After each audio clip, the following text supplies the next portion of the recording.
In die nuus vanaand, Thabo Bester verskyn te midde van streng veiligheidsmaatreëls in die hof in Bloemfontein. 'n Toename in padsterftes oor die Paasnaweek teenoor verlede jaar en die meeste slagoffers is voetgangers. En RSG se Rette Plaas Camino se dapper stappers pak die lang pad aan.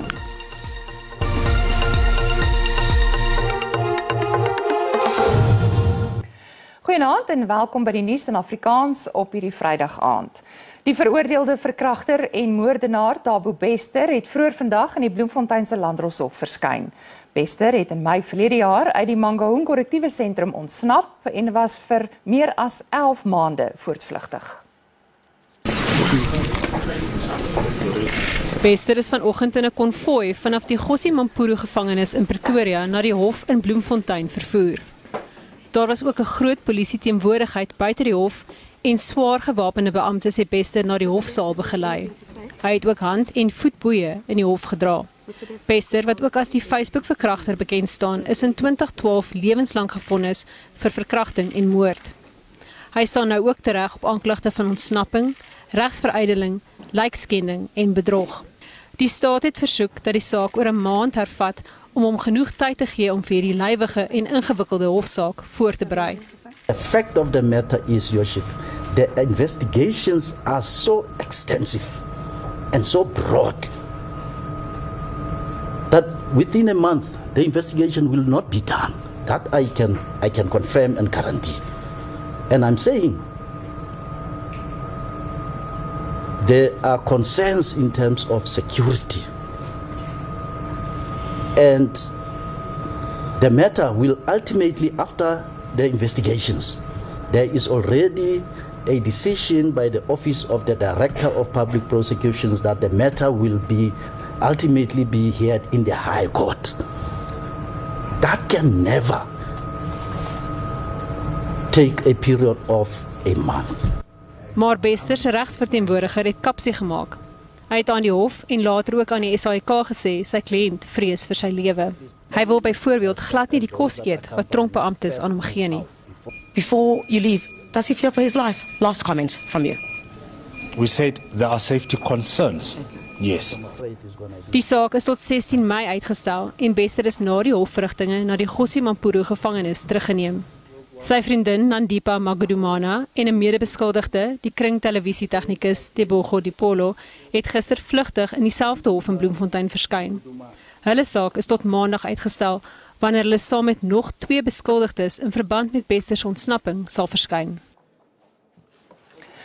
Die minister van Binnelandse Sake, Dr. Aaron Motsoaledi, sê daar is geen bewyse om te bepaal watter grenspos Thabo Bester en Nandipa Magudumana gebruik het om uit Suid-Afrika te vlug nie. Hy het vanoggend die media in Pretoria toegespreek. Motsoaledi sê Bester is nooit op die departement se stelsel geregistreer nie en het daarom nie 'n Suid-Afrikaanse paspoort nie. Thabo never registered with any Home Affairs at any stage. So the only place where you could find him, as police said, was in correctional services when he was an inmate. That's where you'll find this fingerprint and photo, but also in the South African Police Services crime data. That's where you'll find this fingerprint and photo. Otherwise, in terms of registration in the civil manner, the only other place where you could find Thabo Bester is Chris Hani Baragwanath Hospital. The records that are now 37 years old. So as we have said, because Thabo never took an ID, never got married, never took a passport in Home Affairs, he simply did not exist in our systems. Tydens Bester se inhegtenisname het hy 'n Amerikaanse paspoort van 'n ene Tommy William Kelly by hom gehad. Magudumana het verskeie paspoorte by haar gehad.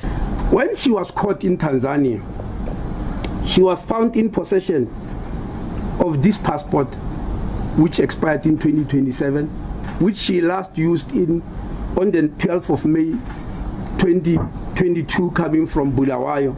She was found with that passport. But she was found with 2 other passports, and that's where the story of multiple passports come in. But those 2 passports don't belong to her. They belong to a Dr. Mereka Patience Martha Ntsani. she was carrying her passport. Motsoaledi sê dit is deel van die polisie se ondersoek om vas te stel hoe die twee daarin geslaag het om beamptes by die grensposte te omseil. 225 mense is die Paasnaweek op die land se paaie dood. Dit is aansienlik meer as dieselfde tydperk verlede jaar toe 161 mense gesterf het. Die minister van vervoer skryf dit toe aan hoër verkeersvolumes sedert die opheffing van COVID-19 verwante beperkings. Die minister van vervoer, Sindisiwe Chikunga, het die syfers in Midrand en Gauteng bekend gemaak. Volgens Chikunga was daar 185 noodlottige ongelukke teenoor 135 verlede jaar. Net een groot botsing waarby verskeie voertuie betrokke was, is aangemeld. Dit was die kettingbotsing wat Paasmaandag op die N3 naby Hilton in KwaZulu-Natal plaasgevind het. Allow me to express my profound disappointment and displeasure at the high rate of crashes and fatalities experienced during this Easter long weekend. The total number of fatal crashes this year is 185, resulting in 225 fatalities, as opposed to the same period the previous year, when we recorded 135 fatal crashes that resulted in 161 fatalities. Sanral Tolleke wys daar was 'n toename in verkeersvolumes op groot hoofweë wat van en na Gauteng lei. Die getal voetgangersterftes is steeds die grootste en maak nagenoeg 44% van alle padsterftes uit. We had more people that were on the road. What does it mean to us? It therefore means that the economic climate had allowed people to travel. And when you compare with the festive season, the numbers are higher than the festive season. So everybody did not travel during the festive season, they traveled in the Easter season. Die minister se verslag het ook bevind dat die meeste sterftes om 3 uur soggens en 10 uur saans plaasgevind het. 96% van alle padsterftes word toegeskryf aan roekelose en nalatige bestuur. Sowat 31,000 verkeersboetes is oor die Paasnaweek uitgeskryf en meer as 1700 bestuurders is vir spoedoortredings in hegtenis geneem. Die nie-regeringsorganisasie Autism Matters in die Oos-Kaap het die aankondiging deur die Departement van Onderwys verwelkom dat meer onderwysers opgelei gaan word om na kinders met outisme se behoeftes in skole om te sien. Die departement gaan nagenoeg 100 onderwysers vir die doel oplei. Autism Matters het 'n optog in die strate van Mthatha gelei om bewusmaking te skep as deel van Wêreld Outisme Maand. Kinders met outisme en hul ouers het by die organisasie en onderwysers aangesluit vir die optog om bewusmaking te kweek.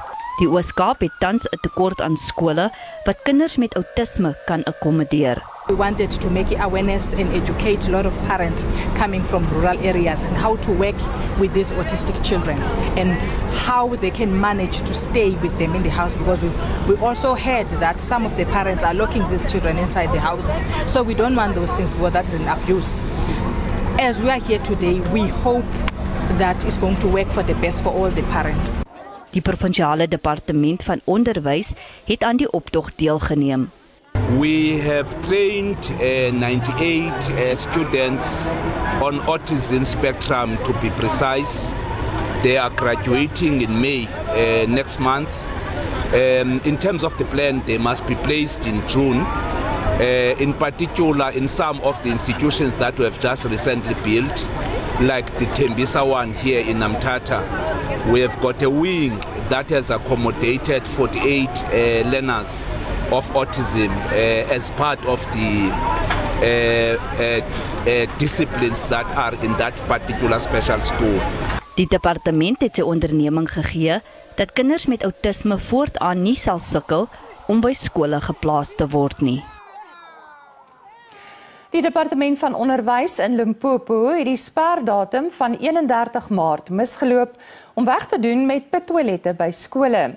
Die regering is in 2021 in 'n hofuitspraak aangesê om teen einde Maart vanjaar geen meer van hierdie toilette by skole te hê nie. Volgens die departement is sy taak om van die onveilige toilette ontslae te raak, egter 90% voltooi. Die Tetwana Laerskool in Gamashashane, Limpopo, is een van die skole waar die provinsiale onderwysdepartement nog nie geriewe met spoeltoilette aangebou het nie. Verskeie pogings deur die skoolbeheerliggaam om die proses te bespoedig het op dowe ore geval. Die drukgroep Equal Education het verlede week 'n memorandum aan die departement van onderwys oorhandig waarin hulle eis dat alle skole spoeltoilette kry. Maar die departement sê hy is vinnig besig om die agterstand in te haal. As the department, we've already allocated all the schools to our implementing agents. They are working around the clock to ensure that the few remaining schools are attended to. Die drukgroep Section 27 eis nou bewyse by die departement dat hy wel spoeltoilette by 90% van die skole laat installeer het. Die energiekrisis was een van die hoofsleutelpunte wat tydens die 5de beleggingskonferensie in Sandton in Johannesburg bespreek is.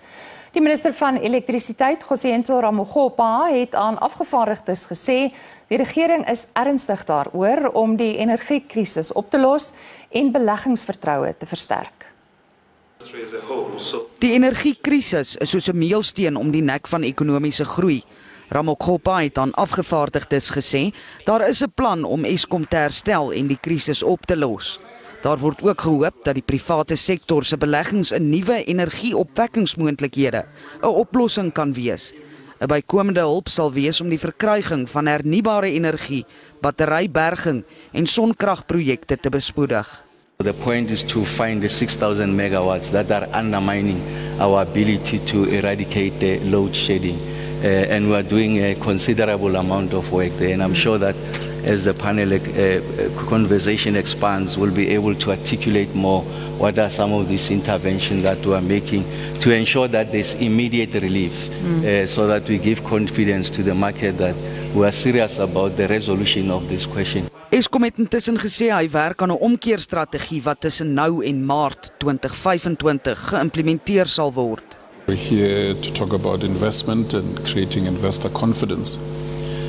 The various industrial players and the various players that will be pledging investments here would fall within the category of our key customers. And our duty to them is to ensure that, as we started in January with a generations recovery plan, that we ensure that we stay the course of ensuring that the energy availability factor shows some semblance of predictability and stability. Makwana het gesê hulle glo die transmissiemaatskappy wat deur die ontbondeling van Eskom tot stand gebring word, teen die 3de kwartaal sal funksioneer. Hy sê die transmissiemaatskappy sal die proses vir energievoorsiening vir die private sektor vergemaklik. Die rand het teen die sluiting van die JSE om 5:00 vanmiddag steeds sterk vertoon teenoor die dollar. Die JSE se indeks van alle aandele het vir die tweede agtereenvolgende keer op 'n hoë noot gesluit. Die goudprys was teen die sluiting van die JSE laer. En ons het ongelukkig nie betyds die pryse van landbougewasse ontvang nie.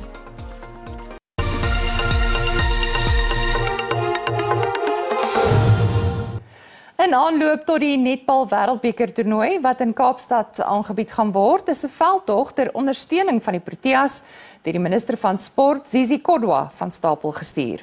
Netbal Vrydag is vandag in Tembisa aan die Gautengse Oosrand geloods. Honderde skooliere en sportsterre het die geleentheid bygewoon. Sedert die vroeë 90's het Suid-Afrika verskeie sportwêreldbekers aangebied, waaronder die 1995 rugby wêreldbeker, die cricket wêreldbeker in 2003 en die sokker wêreldbeker in 2010. 2023 is duidelik 'n jaar vir vroue in sport, met die netbal wêreldbeker wat in Julie afskop en die onder 19 cricket, sowel as die senior cricket wêreldbekers wat daarna plaasvind.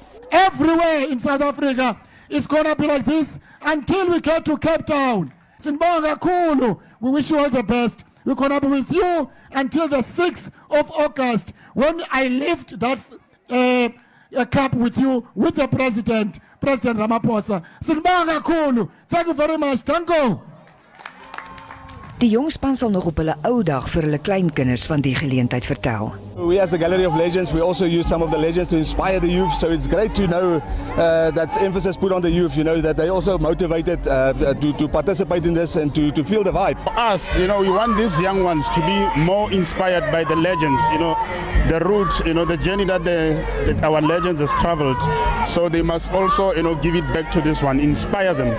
Die land se legendariese sportsterre staan agter die Proteas. And I'm sure they will be inspired but by what transpired in 2010, the opening goal, the significance of the opening goal that set the tone for the World Cup. If you don't have the nerves now starting to kick in, then you wouldn't be in the national level. So it's really feeling like it's coming now. It's almost there. 28th of July is here. South Africa will be playing Wales in the first match, and that one is in the back. Met 'n gees soos die bly netbal Vrydag dalk tot na die Wêreldbeker met ons. Die swemlegende Roland Schoeman is in Gqeberha waar hy aan die SA swemkampioenskappe deelneem. Dit is 'n hoogtepunt op die swemkalender en swemmers ding mee vir 'n plek by die wêreldswemkampioenskappe wat later vanjaar in Japan plaasvind. Dis die eerste keer sedert 2016 wat Schoeman plaaslik meeding. Hy neem aan die 50 en 100 meter vryslag en 100 meter vlinderslag deel. Die Olympiese medaljewenner sê hy is bly om terug te wees. I'd love to be able to qualify. My first ever World Champs was in Fukuoka, and to potentially bookend careers with another World Champs in Fukuoka would just be a very, very, very special thing. If I don't qualify, it's not the end of the world, because I think it gives me a lot of freedom to know that I have swimming and real estate and other interests in my life that, should this not go where we were planning, I can go back to Arizona and sit down with Darian and say, hey, well, this is what we observed. This is maybe where we need to do a tweak here and there. Instead of feeling that pressure on myself, I have to perform, I have to qualify. If it's meant to be, it's meant to be. Die 42-jarige sê hy dink nog glad nie aan aftree nie. Somebody asked me, when are you going to retire? And I said, someday, but that's not today. It will be, I don't know when it will be. I mean, if you look at the Roger Federers of the world, the Tom Bradys of the world, these are people that have defied conventional wisdom of what it means to be a professional athlete and the age of being a professional athlete. They're consummate professionals, somebody like LeBron James as well. People that are doing this because they love it, because they're professional. I think we're going to see more of it, less of it. People are living longer. We understand more about the human body. So I'm a bit of a scholar, a bit of a nerd when it comes to that. I want to be as healthy as I can. I eat well, I sleep, I try to recover as well as possible. I meditate. I do all of the things I need. Well, I think I do all of the things I need to do to be the best version of myself. And as long as I can be the best version of myself in the swimming pool, I'll continue to do it. Die 2022 sportvrou van die jaar, Lara van die Kerk, sê haar oog is nie net op die kampioenskap in Japan nie, maar ook op die Olympiese spele wat volgende jaar in Parys, Frankryk gehou word. Ek is baie bly om klaar die kwalifisering gedoen te kry, om te weet my spot is geboek, en ek dink dit gaan 'n wonderlike kompetisie wees. Die swemaksie eindig Sondag. Kim Daniels, SABC Nuus, Gqeberha. En 'n groep stappers het vandag die 166 km van Holliston tot by Verneekpan begin stap as deel van RSG se Retteplaas Camino. Kom kyk. Dis 'n moeilike staptog oor 'n harde maar beeldskone landskap. Daar word beoog om die 166 km roete oor 8 dae af te lê. Die projek het ten doel om humanitaire hulp aan plaasgemeenskappe te bied na die jarelange droogte in die Noord-Kaap en omliggende gebiede. Sowat 100 mense neem aan die staptog deel en daar is heelwat bekende gesigte. Hier in die Noord-Kaap, ek meen hulle het 9 jaar laas reën gehad. Ons weet hulle het een seisoen van so reën gehad. So dis net om vir mense te bewus te maak van wat aangaan hierso. Dis 'n landbouprovinsie. Ons het boere nodig. Ons het nodig dat die platteland oorleef.